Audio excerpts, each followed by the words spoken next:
Hello again. Last time we talked about the history of the Unity School of Christianity. This time we'll talk about the system and beliefs of the Unity School. Unity is so much like Christian Science and like New Thought that a few comparisons must be drawn. These three systems, although New Thought was from the start almost too evasive, too unorganized to merit the name of a system, all three of them believe in healing through the mind. Mrs. Eddy, to be sure, repudiated the term mental healing. She preferred to say that mind, with a capital M, demonstrates that there is no such thing as sickness. But the effect is the same.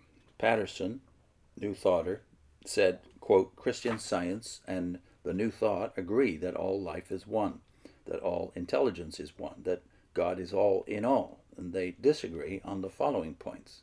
Christian Science says that the visible world is mortal mind, that is, an illusion.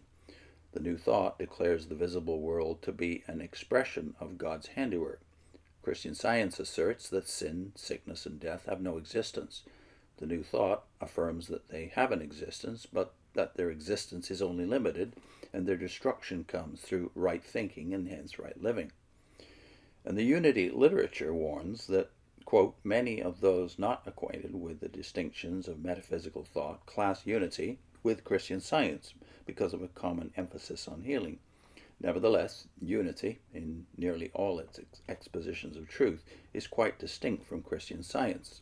To class them together, except in the fundamental conception of the being of God, common to all religions, is a mistake.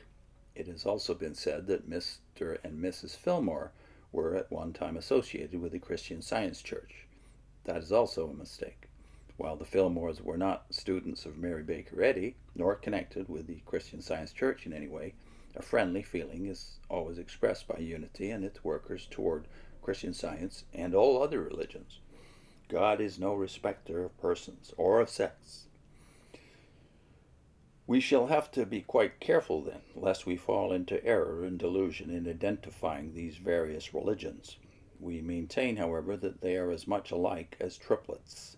In Unity, we find the same vagueness we meet with in New Thought literature, and also the same key words such as harmony, prosperity, affirmation, health, poise, affluence. Unity recommends that its disciples shall go into silence, there to repeat Unity class words, Unity daily words, and to meditate upon its suggestions for daily meditation. The truth of the matter is that first, owing to the founder's own physical troubles, the emphasis in the Unity movement was mostly upon physical healing, while later on a greater stress was laid upon prosperity and happiness. We offer the following samples taken at random from its magazines. Quote, God in the midst of me is mighty to quicken and to illumine. Through the power of God in Christ Jesus, I am saved from sin, sickness, and death. Through the power of God in Christ, I am saved from the thought of lack, and I am made rich in all my affairs. These are all direct quotes, by the way, so I'll go on without interruption. No longer looking to any external place or to any future time for heaven, I find the kingdom of God, the kingdom of peace, joy, health, and plenty within me. I have faith in God to supply all men's needs everywhere. I always think of substance as being abundant and sufficient for all needs. Therefore, my material needs are always bountifully supplied. Prosperity follows prosperous thinking. For this reason, I am thinking prosperous thoughts, wasting no time worrying about what I am to lack.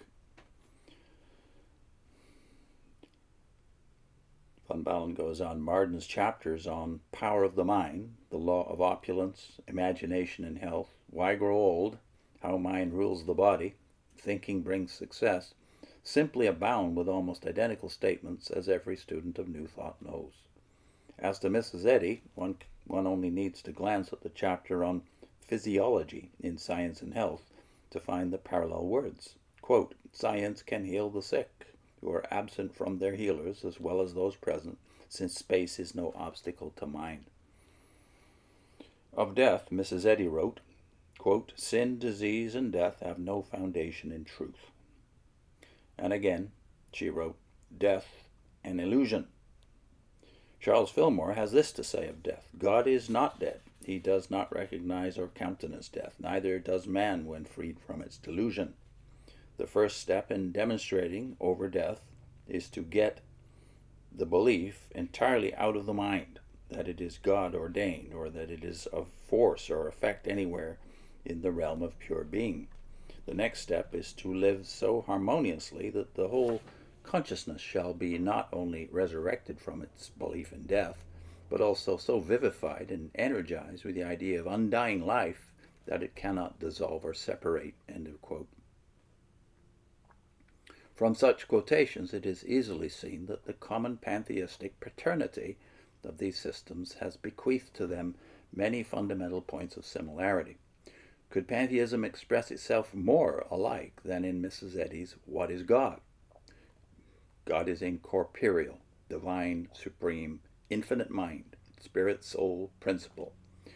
And here's Mrs. Fillmore's, or Mr. Fillmore's, quote, "The truth is then that God is principle, law, being, mind, spirit, all good."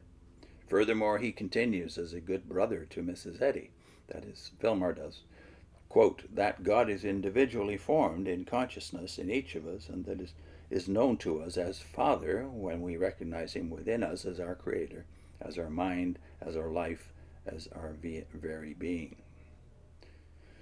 So we are identical with God, essentially. Von Baalen says, on the other hand, unity has some ideas that are found neither in Christian Science nor in New Thought.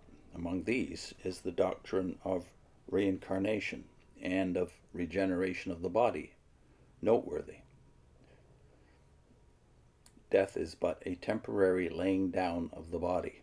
Man is a complex being. At death, quote, "the spiritual ego reverts to its original essence in the bosom of the Father. Soul falls asleep until the next incarnation. Body and sense consciousness are earthbound, and in due season they disintegrate." Von Baalen says it is not necessary to die. If one believes faithfully in the Christ life, he will never die, but continue to live in one's last and final body. "Here," wrote Dr. Braden, "is a daring doctrine. Indeed it is, but not only is it contrary to Scripture, but with it goes what Paul undoubtedly would have called a doctrine forbidding to marry. Through the sins of the sex life, the body is robbed of its essential fluids and disintegrates. The result is called death, which is the last great enemy to be overcome by man. Immortality in the body is possible to man only when he has overcome the weakness of sensation and conserves his life substance. So long as your eyes see sex and the indulgence thereof on any of its planes, you are not pure. You must become mentally so translucent that you see men and women as sexless beings, which they are in the spiritual consciousness." Next time, the Christian estimate of unity. I'll put in a link this time to James Orr on the attributes of God, which, as one of the identifying marks already, we have seen as the basic error of all three of these systems. They deny the Christian view of the attributes of God. See you next time. Also, I'll put in a link, though, to James Orr's series, Basic Theology Playlist. I think it's about 59 videos. See you soon.